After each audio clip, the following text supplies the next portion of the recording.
it was part of the evolution of me.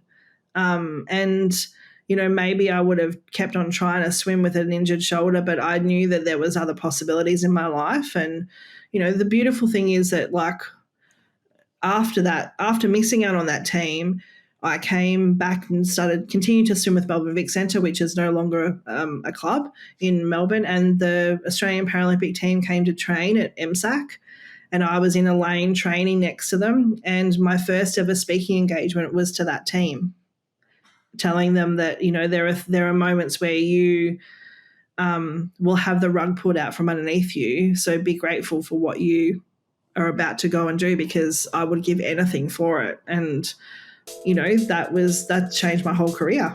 G'day guys, coming up on the show today is Elle Steele. Elle is the National Project Manager for Disability Sports Australia's Building Inclusive Sports Club program. She's also a Paralympian, business founder, TEDx and motivational speaker, disability spokeswoman, and so much more. Her mission is to educate others and promote the utmost importance of access and inclusion, both within the sports industry and day-to-day life. Lots to look out for today, including Elle's career journey, how to make your organisation more accessible and inclusive, plus how Elle wishes all able-bodied people would view those with a disability. Let's go. I started volunteering. It's all about who you know in sport. Am I going to be calling the last 10 seconds of the grand final? You can connect with the interviewer. The hand goes up when they've got to make a decision. Having a network is one of the most important things you can do. I didn't necessarily follow my passion. I followed my curiosity. Once you've worked in sport, there's no going back. And then lo and behold, before I left, I got offered too. Hello and welcome to the Sports Grad Podcast, the ultimate guide to make it in the sports industry. I'm Ryan Walker. Joining me is the highly engaging Ruben Williams. We are two mates who met at Cricket Australia back in the day, and each week we learn how people made it in sports. We tease out their career decisions, their work habits, skills, and everything that they do that makes them great, all so that you can get in, get promoted, and get thriving in the sports industry. Rubinho, how are you, mate? I'm very well, thank you, Ryan. I feel like this city has just come alive over the last week because the biggest thing that's hit Melbourne has just happened. Yep. And that is the February intake of the sports grad community. I was going to say the exact same thing. 96,000 people rolling through the doors of the community every single night for 2 days that we're open. Yeah. No, I am of Sold course out. I am of course referring to Taylor Swift, who's just hit town. I feel like everyone's just happy. So many people have gone to the concert, and those people who have gone to it are just, shedding their energy onto those around them. So I feel like Melbourne's a happy place right now. The weather's matching it. Yeah. And people are becoming sports grad members too. Swifty energy. Yeah. It's kind of how I put it. But yeah, you're right. There's a good feeling about the place. I think I saw something last night. It's like a bit of March madness about this time of year. We're about to enter March, obviously. We're mid-Feb at this point. But there's a good feeling. Lots of events happening. Footy season's on the way. The weather's starting to get, quite nice, to be honest with you. So, yeah, there is a good feeling. But no feeling matches when community intakes are on. There's nothing better than joining the sports grad community. No, there is nothing better. And it's been great over the last few days having new people join our community. It matched Swifty magic, let's be honest. Absolutely. So as we record, we are entering day 2 of the 2-day intake. Yep. Yesterday we welcomed 40-odd new members. We'll hopefully get a similar amount today as well. And last night we had a speed networking Zoom call to kick it off, where we had a packed screen. It's always great when the Zoom call enters a second page. Yeah. And when we take the screenshot of everyone to share it online, we've got to do it twice to make sure we capture everyone in. Yeah. So that went off last night, and there's good energy about the community. A lot of introductions, people saying, hey, this is who I am. Here's how you can help me. Here's where I'm from. Lots of new people connecting, which we'd love to see. And a lot of good feedback as well. People messaging through saying it was so easy to meet new members on the Zoom call last night. So it's a great time of year. It is. Big shout out to those new members. It's good to have you part of our community, which is growing at a rapid pace. Speaking of our community, we can't go into any episode without talking about our recent wins, and there's been some absolute monster wins. Some, almost biggest wins of all time, I would say. Literally. I'm going to save the best till last, so bear with me. First off the bat, Debashish Pimpraka, Sports Development Officer at Events Management Queensland. Well done to you, Deb. Number 2, Shannon Jones, Media and Events Internship with Disability Sport Australia. Very relevant today. And finally, last but definitely not least, 4 years in the making, Shekhar Sridhar has got a permanent role at Cricket Australia as Customer Support Coordinator.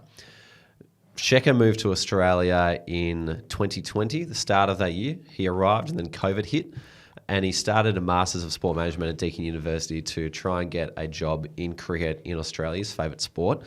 We connected a few months later. He's been a Sports Grad member ever since day dot. He's probably listened to more episodes than anybody else. He literally counts and he curates the adjectives that we use to describe each other. And through a lot of hard work and a lot of networking, a lot of volunteering, a lot of internships, he got into Cricket Australia in a contract role. He's done a couple of contracts in various departments. Now they've just offered him a full-time role at his dream organisation. He's finally got that stability. He can just settle into Melbourne and enjoy working in cricket. So bravo to you, Shekhar. Both Ryan and I are very proud of the transformation you've created in your life. And I know that just about every single member knows you as well. And so everyone will be very happy to hear the good news coming out of your camp. So well done to you, Shekhar. One of the nicest members we've got, and I think what you said there around most members would know who he is. He's someone who gives back a lot. He's always happy to help other people. So I think it's one of the most satisfying wins we've been able to talk about on the podcast, I would think, over the journey. So and I know Shekhar, he'd be listening, but he'd be also watching. So well done, mate. That's bloody fantastic. Yep. In terms of upcoming events, we've got a couple more in-person events coming up very soon. First one in Brisbane. The Brisbane meetup is happening on the 7th of March. If you haven't got a ticket to that, make sure you hop on it quick. And then we are heading back to Melbourne for an International Women's Day event on the 8th of March, which is happening that evening. So if you want to come along for some Friday drinks, talk about International Women's Day and hear from some incredible guest speakers, make sure you check the website to get a ticket to each of those. Otherwise, in the community, plenty of speed networking happening every fortnight. A couple of master classes coming up for the pro group as well. So if you want to stay up to date with everything that's going on at SportsGrad so you don't miss an opportunity to grow your career, grow your network, head to sportsgrad.com.au/newsletter to subscribe. And you can also find a link in our show notes to join. Brilliant. Well, an amazing episode coming up. Enjoy this chat with Elle Steele. Elle, welcome to the SportsGrad podcast. Thanks for having me. Elle, it's wonderful to be talking to you, and even better to learn that you are down on the Great Ocean Road of Victoria, which is the birthplace for this podcast. There was a point in time when I was living down in Lorne and operating out of a small studio apartment down there. So to know that our podcast guests are residing from that part of the world is special to us. So welcome. Oh, that feels really special. I love a full circle moment. Yes. Yeah. Yeah. We don't get too many podcast guests from down that way. I think Brian Taylor was probably the only other one who lives out the backside of Lorne. So you'll be the second, which is nice. Yeah, the coast does hold a special place in our hearts, Ruz, given the first episode was off a coffee table in Torquay with one microphone. So it's good memes of the Surf Coast, Elle, which is good. We will start our ep with our quickfire questions. I know we've worded you up about these before, but this is basically so that our listeners can get to know you a little bit more before we dive into the more important stuff. But I will start first, and that is, what was your first ever job? Swim teacher at Bruddy Bards. Nice. Nice. And what did you study at university? Music industry event management and advanced diploma of PR. Nice. I wanted to be a band manager, but, that didn't turn out. Very good. Very good. And your favourite sporting moment? Favourite sporting moment is Kieran Perkins coming up from lane 8 at the Atlanta Olympics and winning the 1500. But also favourite sporting moment for me was winning a gold medal for Australia. Incredible. Amazing. And what's your favourite interview question to ask of candidates? Oh, I think that this was, I can't remember what I put in the form, but I know the question that I do ask a lot of my clients is, if you were a dessert, what would you be? Was that the question I put? Yeah. Yeah, that's the intel we got back as well. Yeah. I like to know how they would just. I just made it up one day. I was like, I need to know some kind of insights about what people think about themselves. I do like coaching and facilitation and those types of things, and it's a bit of a weird question, and so they have to kind of think outside the box for the answer. So it's just you can be like, if you were a car, what would you be? Or if you were a So, and I like dessert, so I kind of stuck with it. Nice. Rubes, what dessert would you be? Oh, great question. I don't know. The first one that came to mind was a chocolate mousse, which might just be a reflection of what I like to eat the most. But I'm not sure how my characteristics are, personified in a chocolate mousse. But I might go and think about that one. Well, chocolate mousse is good, so I think that's a good answer. Next one, Elle, was what's Rue's always accidentally asked two, so we've got to stop him when he gets momentum here. What's a book or a podcast that's helped you along your journey? I can't remember any of the things that I typed into your forms now, so I'm just going to say this is a bit kind of the giant. I think it was The Giant Leap or The Great Leap, which is a book about hitting your glass ceiling. But probably the book that changed my life was a book called You Can Heal Your Life by Louise Hay, which is probably a little bit out there for a sports podcast, but I work in spirituality as well. So essentially the book is about choosing your thoughts to create your reality, like choosing how you want to react to things, which actually, if you're an athlete, is something that you need to cultivate really early on in your career. But I'd never thought about it in the way that she writes about it. And I read that book when I was in the middle of my retirement from swimming. And it was, life-changing for me. Love that. I'm going to have to go look that one up.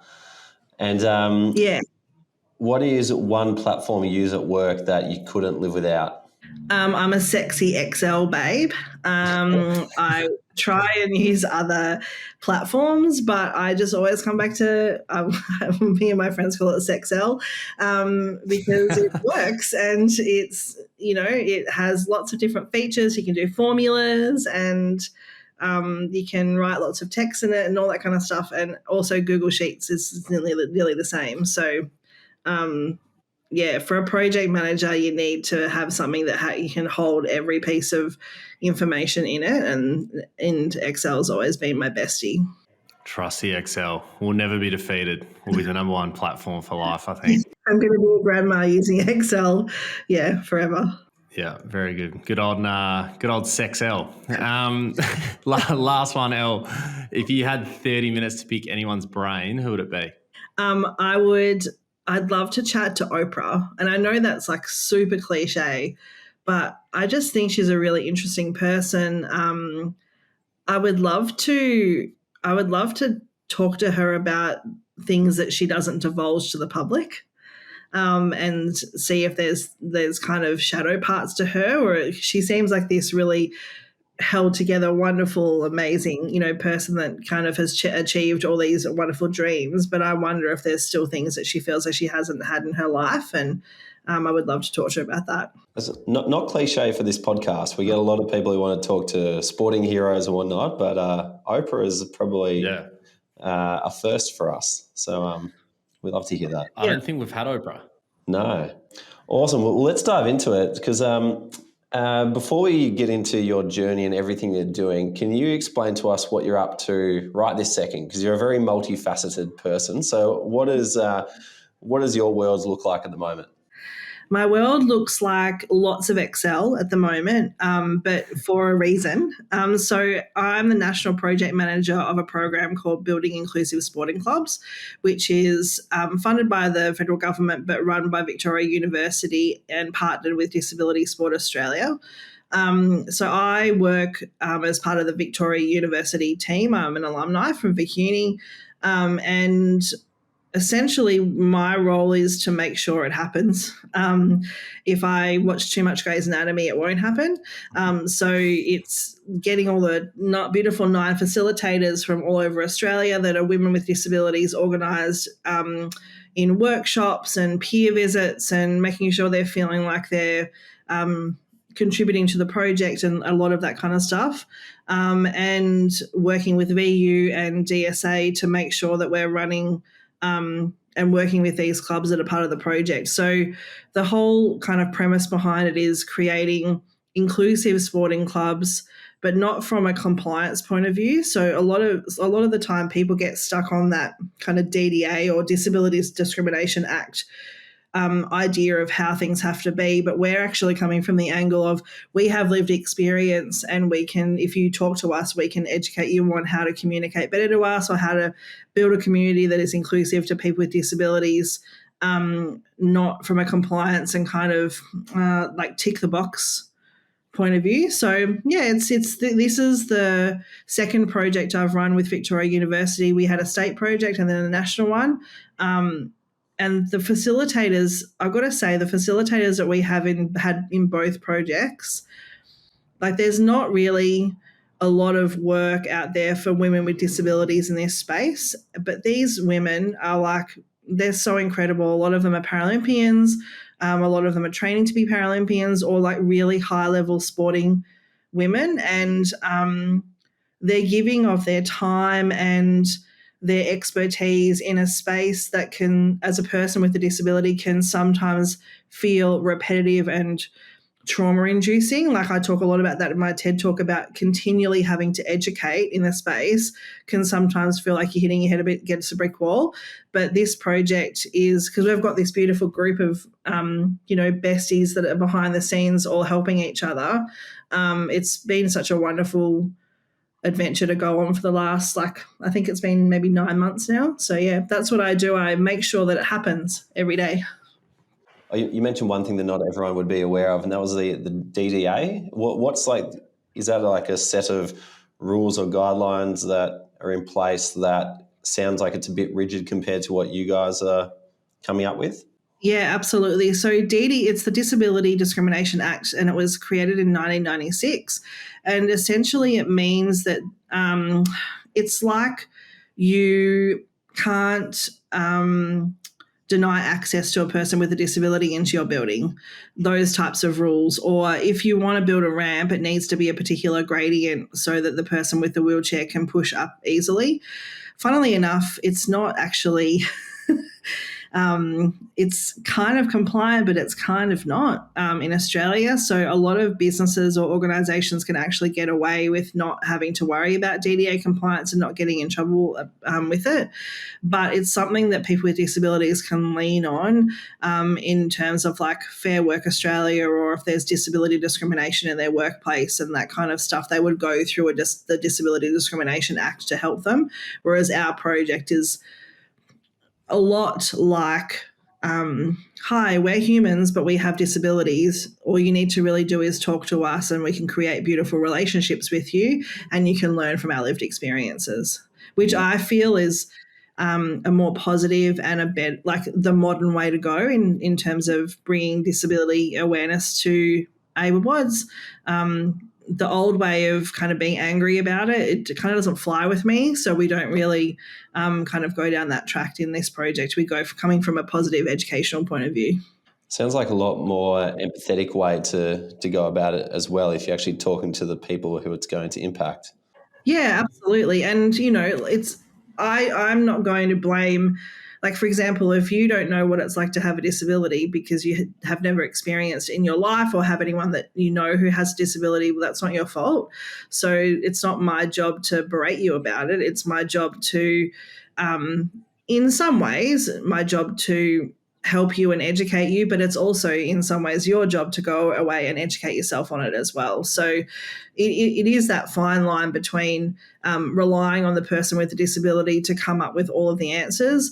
But with this project, it's been really wonderful in the sense that the clubs have come in and we've had these sessions called a community of practice, where we come in and talk about a common goal, and the clubs come in and ask lots of questions, and they've got a particular project they're working on, or maybe it's just about making their club inclusive. And we talk about it in a way that brings humour in, and we tell stories, and it's a safe space for them to come in and learn instead of this is what you need to do in order to be compliant.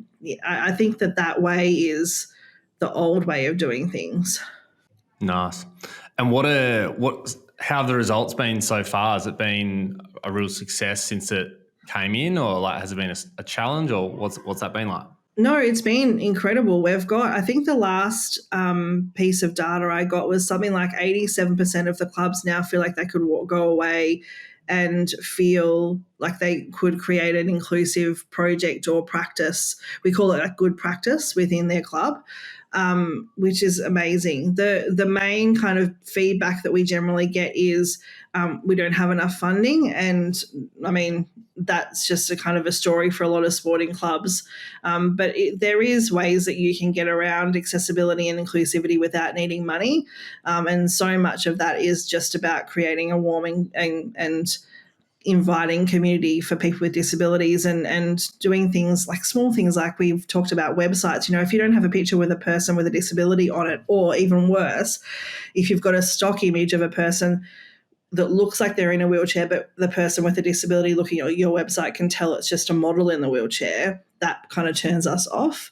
So it's about kind of, getting out there and calling in the people with disabilities into clubs and organisations to learn as a community. It doesn't have to be us and them.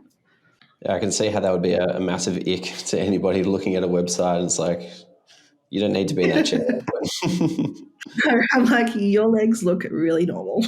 With all that in mind, Elle, can you give us a bit of a background and context as to like your journey, where you've come from, so that people understand like why you're doing this super important work now? Yeah, so I was born with a disability called arthrogryposis multiplex congenita, which you will now need to go and practice to learn how to spell. I was going to say that again. Essentially, it means that my muscles and my joints don't fit properly together. I've got really loose or really tight ligaments. When I was diagnosed as a baby, they thought that it was just in my hips, my knees and my ankles. But as I've grown older, we've realised that it's pretty much everywhere. It's just different levels of kind of contractured joints. They call them the joints where they've got little knobbly bits on them. So it's very arthritic. I can feel things kind of moving around. I've had both my knees replaced, and just last year I had my ankle fused where I was in bed for 7 weeks. Waiting for the bones to fuse. So arthrogryposis is not really a fun disability, but I used to use swimming for therapy, and from age 11 I made my first national team and ranked myself in the top 20 and 15 in the world for the 50 and the 100 freestyle, and decided that I was going to Sydney 2000 Paralympics, and kept on training and won a gold medal at 14 at our kind of, not the Commonwealth Games, but our kind of secondary B team international competition called FESBIC, and in the 100 free, and then kept on training and went to Sydney when I was 17. And it was amazing. I was on the team for Aussie team as a swimmer, and a couple of years as the Aussie captain for 13 years. And after that, I then played wheelchair rugby as the first female to play wheelchair rugby for Victoria and within Australia for I think it was about 6 years, until my body began to fall apart. And I had to retire to have my first knee replacement at like 30, I think it was 34. So it's been a long kind of sporting career, but I've worked at the Institute of Sport. I've run sports in schools programs, and I just want people as in able-bodied people, so I like to call you muggles. I just want you to see us as whole human beings. And I know that the majority of people probably do, but there is still this kind of perception, particularly in this country, about us needing to be rescued, or the assumption that we can't do things or we need certain things. And, I'm a 40-year-old single woman, but I own my home. I have an incredible job. I've represented my country. I've done a TED Talk. My list of achievements is like pretty long, but I just happen to get around in a wheelchair. And there's so much focus on the things that I can't do, or that are not appropriate or not enough. that I don't want people, I want to educate them that that's actually not my truth. And that's why I love this program so much, because not only have I been able to show people that by facilitating and just being myself on the calls or as the project manager, but I can also educate the beautiful facilitators that what people believe about us is not our truth either. And, we've got a couple of young facilitators who are new to disability, like 3 or 4 years in, and they're, this is their first ever job. They thought they became disabled and thought they would never be able to get a job. And, being able to ring them up and say, hey, I want you to be one of my facilitators, and them crying on the phone because they never thought they'd be able to get employment is like, I would never, ever not want to do that kind of, be able to give something like that to someone. It's too special. You mentioned not wanting people to think that we are people who need rescuing and saving. I was wondering, could you share an example of what that looks like or sounds like coming from people, just so people can understand like your point of view and how that affects you? Yeah, God, I probably don't really have. I don't really have any examples that have probably happened in the last couple of years, but like a lot in my uni days, I would have lecturers tell me that I couldn't do the career that I wanted to do. I would often, maybe I couldn't, but also like just let me live a little bit and test it out myself. I don't need to be told. I've had people, when I went traveling a couple of years ago with my parents to Uluru, the air hostesses, like this was like 2021, I think, air hostesses would not acknowledge me or speak to me, talk to my parents instead. And I mean, there are obviously people with disabilities that have different communication styles, or they need people to communicate for them, but it's pretty obvious that I'm not one of those people with disabilities. I've had nurses tell me while I've been in hospital that one particular one was that if I could just like get my body back in shape, that I would be able to swim like an Olympian, but I'm already a Paralympian. Like I don't need to be any better than that. People feel like they can give you judgments or like be part of your life. It's really quite strange sometimes. It's not all the time, but it just kind of sometimes grates on you a bit, which is why I am particularly protective of myself and the facilitators when it comes to are you burnt out with this project? Like are you burnt out talking about this topic? Are you okay to do this and that? Because it can get tough sometimes. You might just be going down the supermarket and someone. One guy once said to me that he knew what it felt like to be in a wheelchair because he'd had his finger cut off as a child. Come on, mate.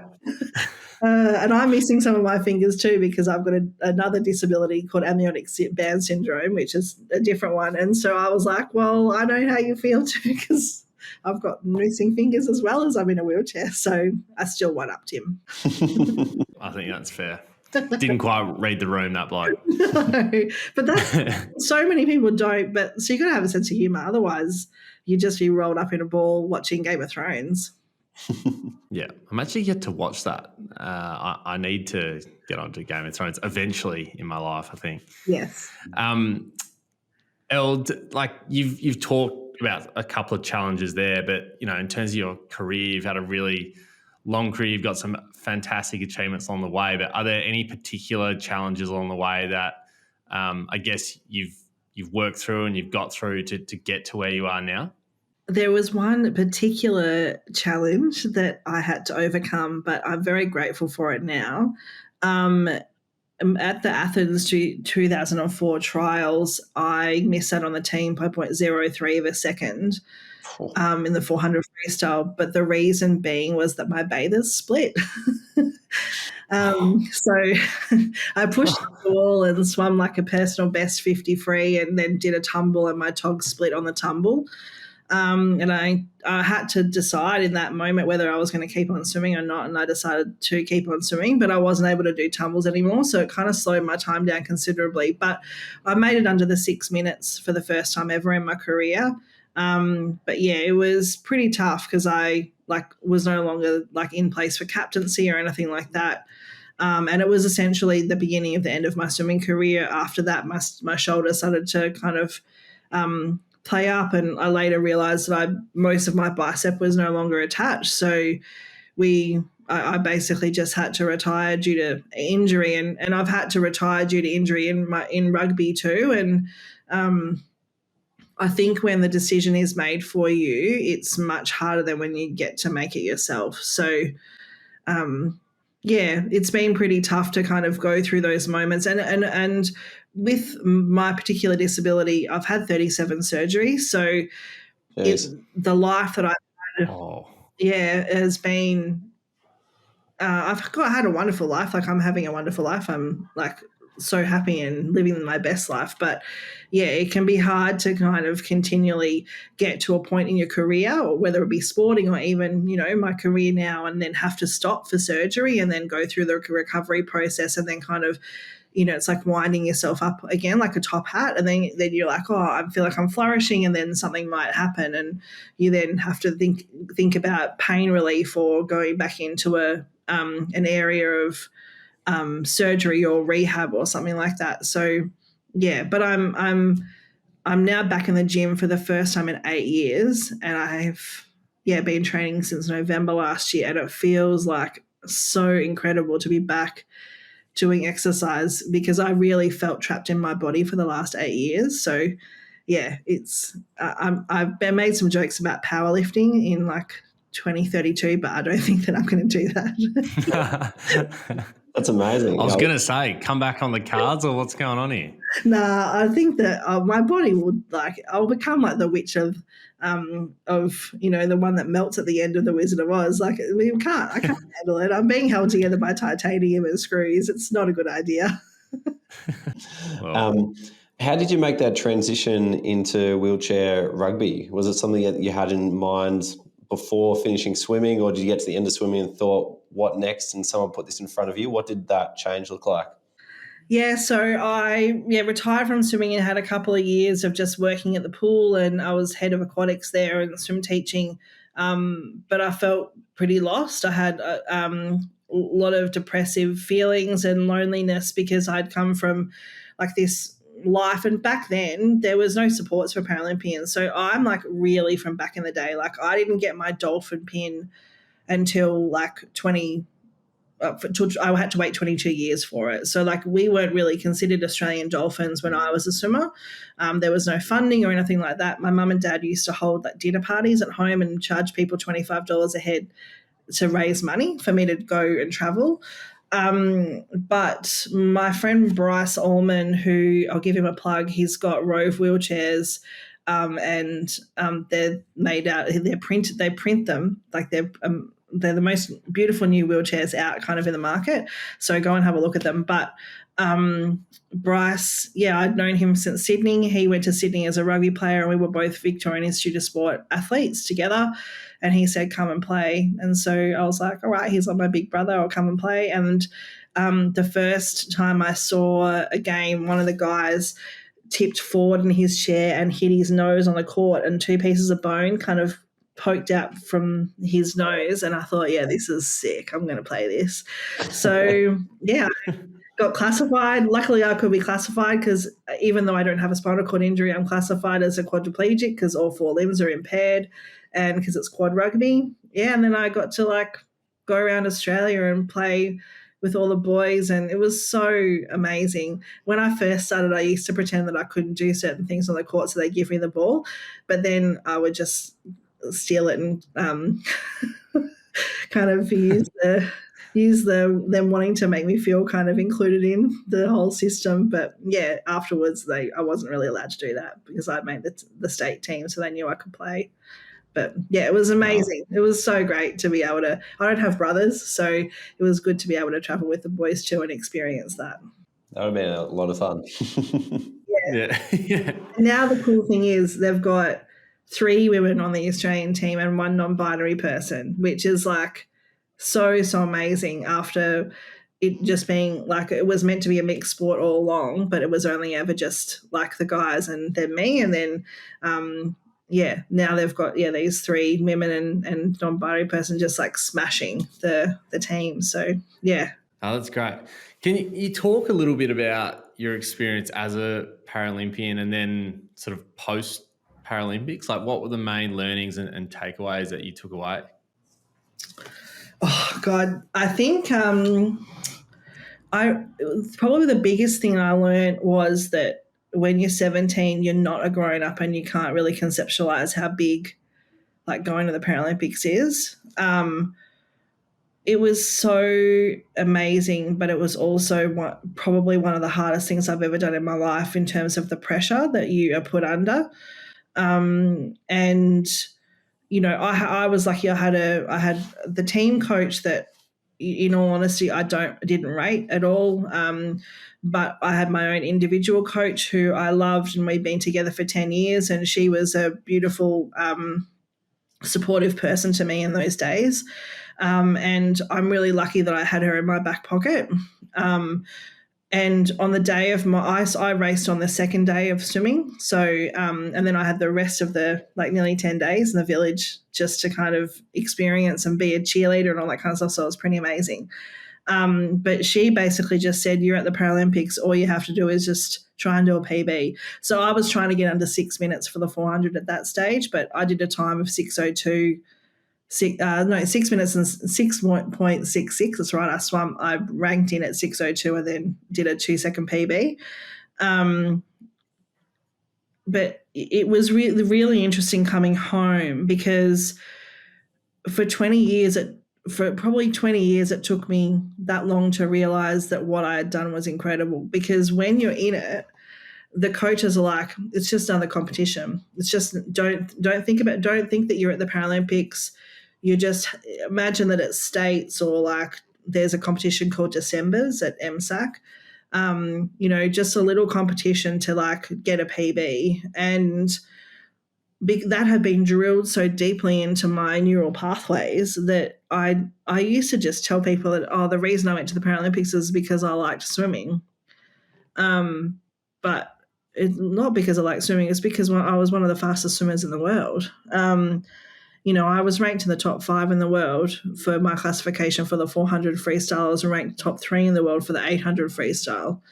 And that's not just because you like swimming. So, yeah, it was amazing and it was really hard. And I think the takeaways I kind of have from that and use in my work now and in my career and in my life really is this kind of idea of you did that so your brain can do anything. I had this particular scenario where I was driving down through the tunnel to get to from Melbourne to Carrum Downs to have a chair kind of service, and I thought my car was dying in the tunnel, my old car, and I thought, hang on a second, it's all right if you just breathe. Like if you just imagine that you're behind the blocks, you'll be able to breathe and calm yourself down. And so those types of skills, like every day, it's so, so powerful to be able to use those skills. And, when your doctor tells you that you're going to be in bed for 12 weeks, inevitably it was only 7, but to recover from this surgery, I just turned my athlete mind on and just, decide that it's going to be okay and that everything's going to be perfect and I'm going to swim the best race of my life, or I'm going to do this. And in the gym now, when I'm doing exercises, I actually visualize, when I'm doing any of my cardio, I just visualize that I'm swimming, and because I can pace myself so perfectly because I know what it feels like in my body. It is amazing how just hard work gives you evidence to suggest you can do hard things, and how that translates into your own mindset, feeling like you have the confidence to get through anything. And when you were telling me your story about going to the Paralympics but not actually being recognised to going to the Paralympics, it almost reminded me of, was it Vincent van Gogh, who's the artist who painted all these incredible paintings but never got the recognition until he passed away? Like, thank goodness you're still alive and you can recognise what you've created. But it is a shame that it has taken so long for you and for society to actually be like, what you did was incredible. Yeah, it's really, And it's so interesting because like my mum and dad are moving house, so they're dropping off all my uniforms that were stored in the roof. And I've got a whole cupboard full of uniforms. I've got over 100 medals of all different colours. At one competition when I was 13, I won 12 gold medals. If that was a able-bodied athlete, like that would have been like all over the news and everything. But it was just we never got the recognition, and we do now to an extent. But one of the things I also talk a lot about in my work and the talks that I do is that there is so much focus on that gold medal mentality. The athletes, like sometimes it could be that you're on the day your bathers just split, but it doesn't mean that you weren't just as good as every other athlete there as well.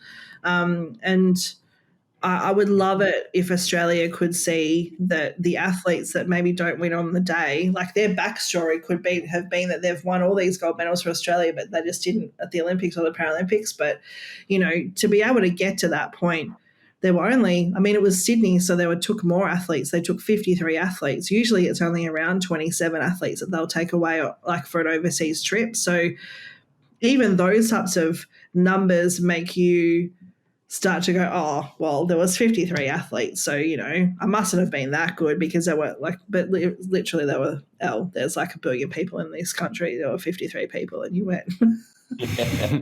Yeah. Very small percentage you're a part of. Yeah. Yeah. Time to be like, yep, okay, I was a jet. I was very good. Yeah. Quick one, Elle, before we sort of get into some of your work now and sort of digging deeper into that. But how did you deal with that uniform split? Because when you said that to me, I was like, oh my God, like the only reason why you didn't achieve that goal was because of a bloody uniform split. And like that would just be so, so frustrating, like incredibly frustrating. Is that something that like you took a while to get over, or did you just kind of throw it away and be like, hey, that's life? Or like, how did you get over that? No, I'm pretty sure I was like 21 or 22 and I was super dramatic about it. But when I was in the water, I remember thinking, I remember thinking, I don't know if I can do this. I think, but if I don't do this, then, and if I don't come 8th, then I'm not going to get a second chance to, like, I can't swim the final. I've got to make the final, and then I can swim as fast a time. Funnily enough, I came 9th, and then I asked the person who'd come 8th, can they swap out for me? And they wouldn't, but that's just part of the Elle Steele story. I actually rang one of my best girlfriends the night that the team was announced at the end of the meet after the bathers split, and she was part of the story in a way because her mother was the masseur on the Australian, like the Olympic team. And so I actually met her through uni, but her mum was the masseur, and her mum helped me get a new pair of bathers because I wouldn't have got a replacement pair because I wasn't an Olympian. So Olympians, you get bathers all the time, but as a Paralympian back in the day, you had to spend the $700 to get the fast skins. So Joe got me a replacement pair. And I rang Elle after to tell her that I was hopeless, that I was never going to achieve anything, that I was the worst person in the world, and that everything that I had done up until this moment was basically worthless and I was going to amount to nothing. And she said to me, and the reason that she said this to me is because at Sydney Olympic Park, all of our names are engraved in bricks from the Sydney Olympics and Paralympics, and mine's right near the pool. And so she was like, go and sit with your brick. And she said to me, you're like Dorothy from The Wizard of Oz, who is going along this path, and you're going to have cracks you have to jump over and pools you have to swim through, but it doesn't matter what happens. The only thing that matters is what you learn from this whole process, and don't think about the outcome. And I've never forgotten that conversation because, one, Elle, I love her, but she's not very eloquent. So it was a really eloquent, beautiful thing for her to say, and she would agree with me if she is listening to this podcast. But it was so profound because it actually made me go, oh, all right, well, if I don't have this anymore, what else can I place in front of me and on this path to help me get to where I want to go? And that was rugby, and then it was my injury with my shoulder and like all this, I had really confronting things happening with Western medicine doctors who didn't believe that I had any pain in my shoulder. So then I went to a spiritual healer and like took me down that path, and then had a bit of my career in that space, and which is really interesting. And because sport and spirituality are deeply connected, but sport and spirituality don't think they're connected at all. And so much of that moment of that bather splitting was like a catalyst for my life. It changed my whole life. Yeah. And it was one of the most tragic things that have ever happened to me, but I'm really, really grateful it did. It's funny how those horrible situations end up being catalysts for good. And there's not too many people the other side of something bad happening and can become a much better person for it and turn around and say, actually, I wish that never happened, because you don't become the person that you end up being as a flow-on effect.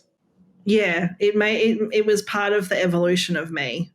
And, maybe I would have kept on trying to swim with an injured shoulder, but I knew that there was other possibilities in my life. And, the beautiful thing is that like after missing out on that team, I came back and continued to swim with Melbourne Vic Centre, which is no longer a club in Melbourne. And the Australian Paralympic team came to train at MSAC, and I was in a lane training next to them. And my first ever speaking engagement was to that team, telling them that, there are moments where you will have the rug pulled out from underneath you. So be grateful for what you are about to go and do, because I would give anything for it. And that changed my whole career.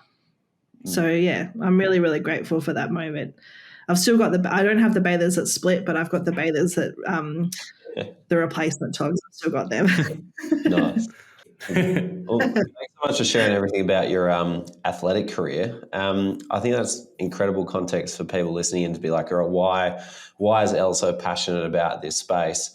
I want to dive into inclusive workplaces and specifically practices that organisations can implement. To begin with, are there any pieces of, say, low-hanging fruit that are just easy wins that most organisations are missing at the moment that they can do to make their workplace more inclusive?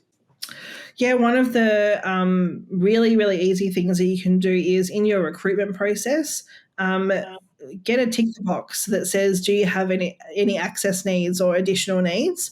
Pardon me, we don't, as a person with a disability, I don't actually legally have to disclose that I have a disability, although on my CV it says I'm a Paralympian, so it's pretty obvious. But a lot of people don't, they won't have that. So they can disclose or non-disclose whether they have additional needs. Make sure your workplace is accessible. In my early days of trying to get a job, I applied for so many jobs, and then I would get to the interview stage and tell them that I was in a wheelchair, and they would say, oh, actually our offices are up 3 flights of stairs, you can't come. So, something on your website that says this is a wheelchair accessible venue, or we cater to people with disabilities, those types of things. And, be open-minded. I believe that people with disabilities are one of the most innovative cohorts of humans on the planet, if not the most innovative. The amount of things I have to think about just to leave the house would send anyone who just can pick up their keys, their wallet, and their phone and go out and hop in their car in 2 seconds into an anxiety attack. The way that we have to manage and live in the world is pretty powerful. So you want those brains on your team.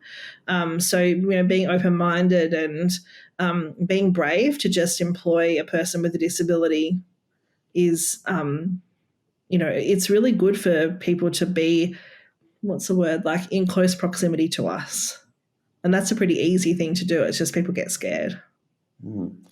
It makes a lot of sense. Like people learn by being put through challenges and then connecting the dots in their mind, and they form new memories of things. Like I think that's how, musicians are typically, quite smart people, because when they're trying to connect music with their fingers and whatnot, and, for people with disabilities who are going through all sorts of different challenges, it sounds like you just have to think about a lot more things, which would develop a pretty strong mind.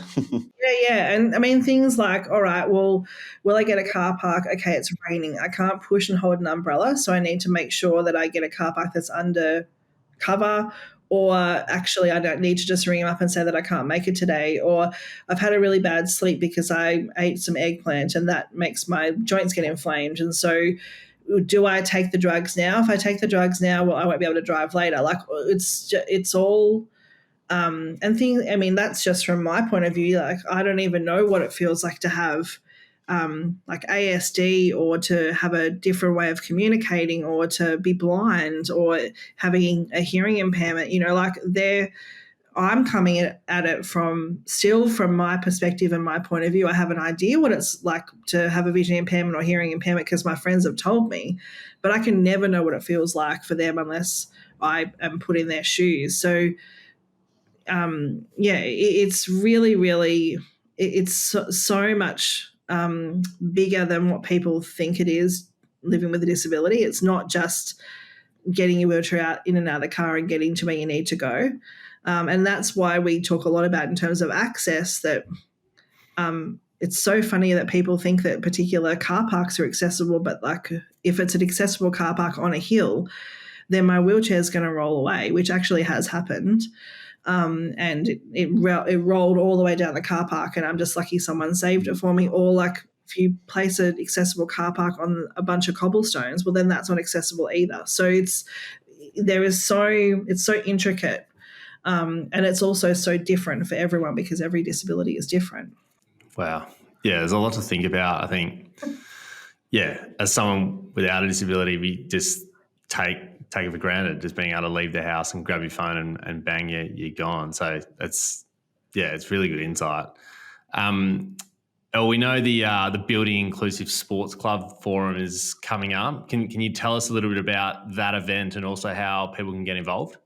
Yeah, so we've got 5 forums from Monday the 11th of March to Friday the 15th, and every day is a different state or territory. So WA, Queensland, this is the order: WA, Queensland, Vic, Tassie, ACT, and then Victoria on the Friday. But all the information is on Disability Sport Australia's website anyway, if you type in Building Inclusive Sporting Clubs, or I guess if any links and stuff are in the show notes.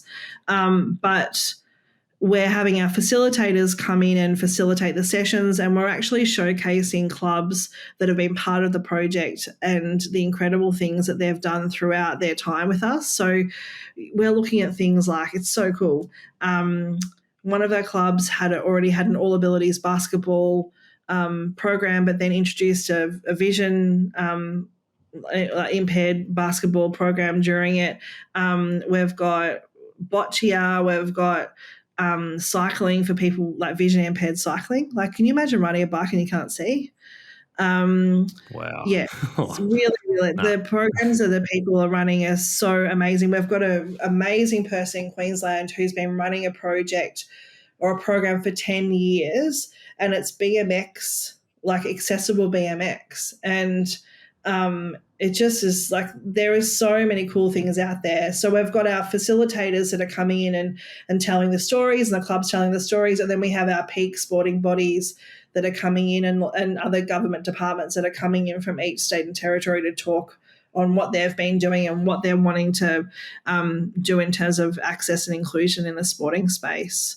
And by coming, you can then book in for a one-on-one peer session with one of our facilitators for a lived experience peer session, or with me as well. So I'm really excited. It's a huge amount of work. My Excel spreadsheet is very full, but it's going to be so wonderful to really showcase all of the wonderful things that we've been doing and to showcase these facilitators. And,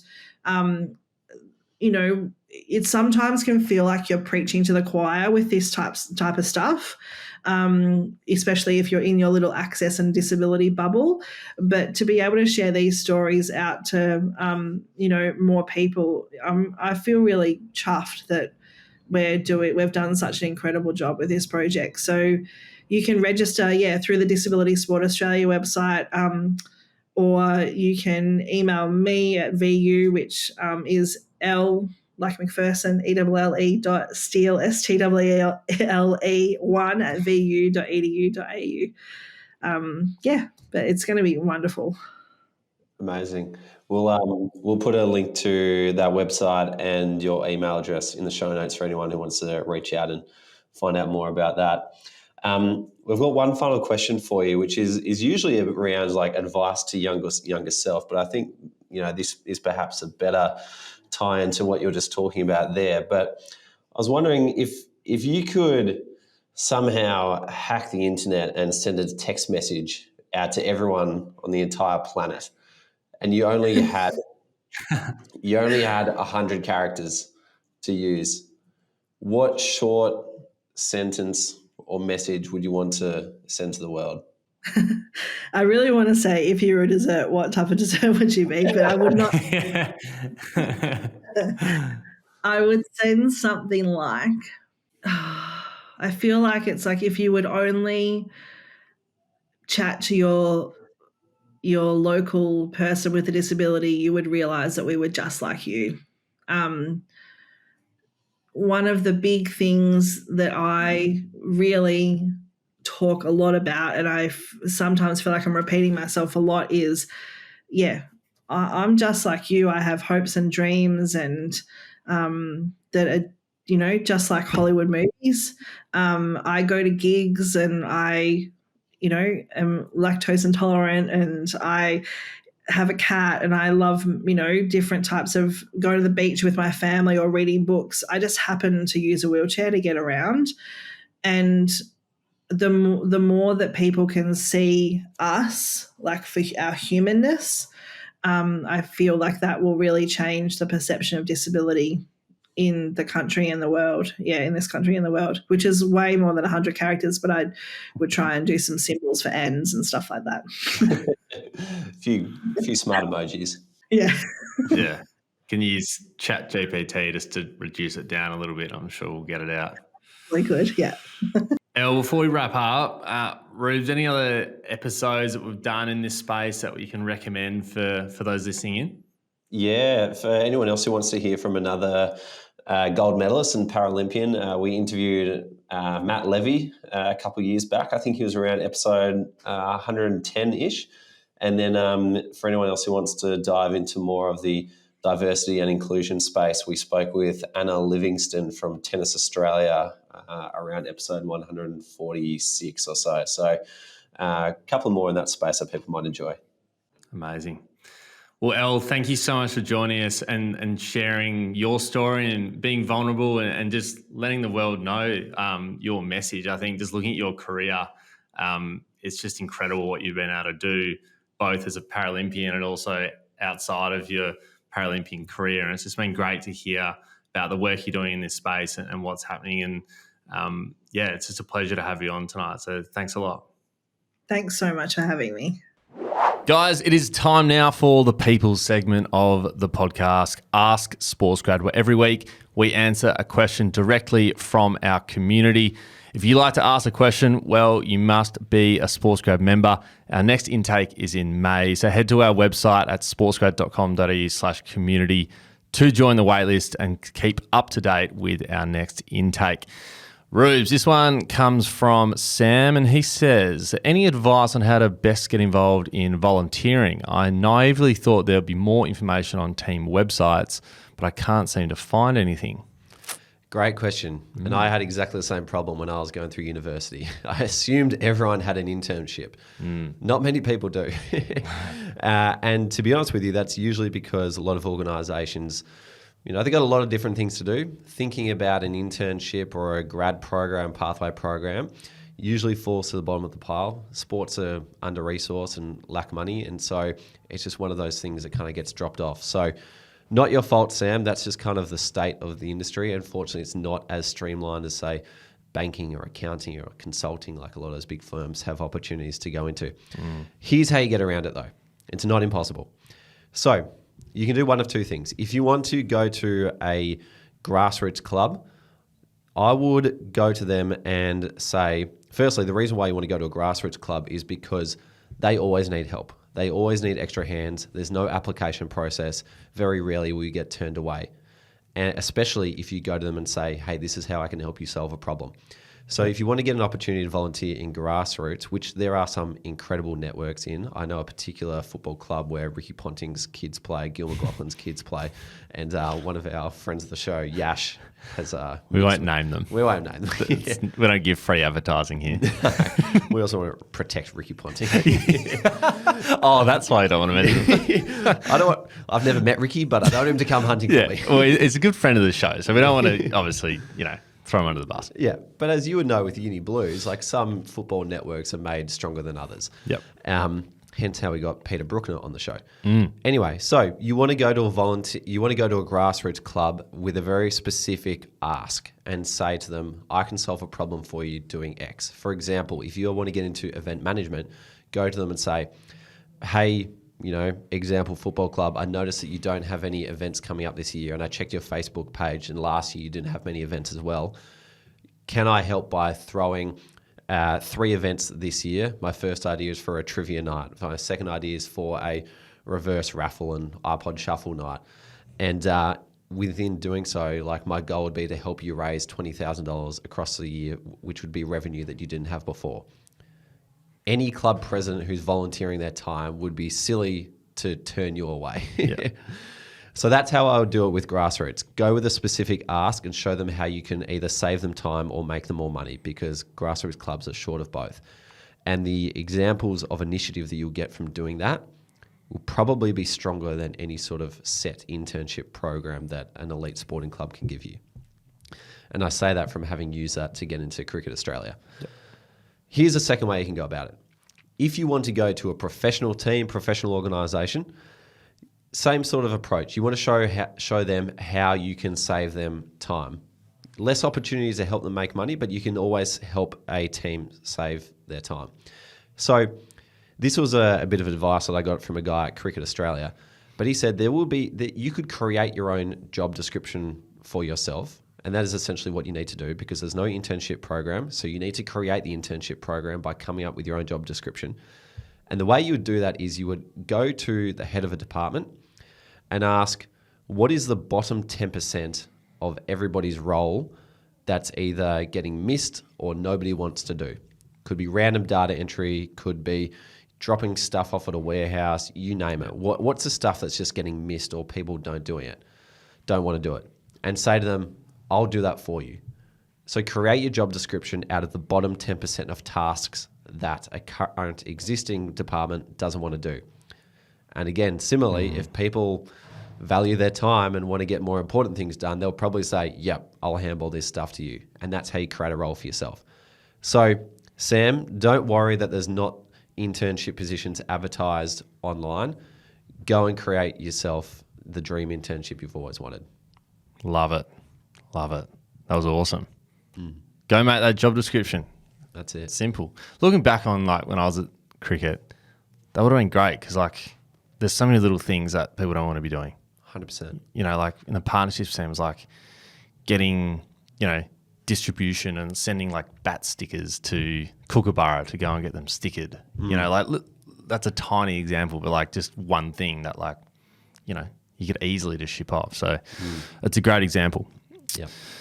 Brilliant. Well, if you'd like to ask us a question for the podcast, or ask any of our friends in sport a question, join our waitlist to become a Sports Grove member. We've just had our latest intake, and our next one is coming up in May.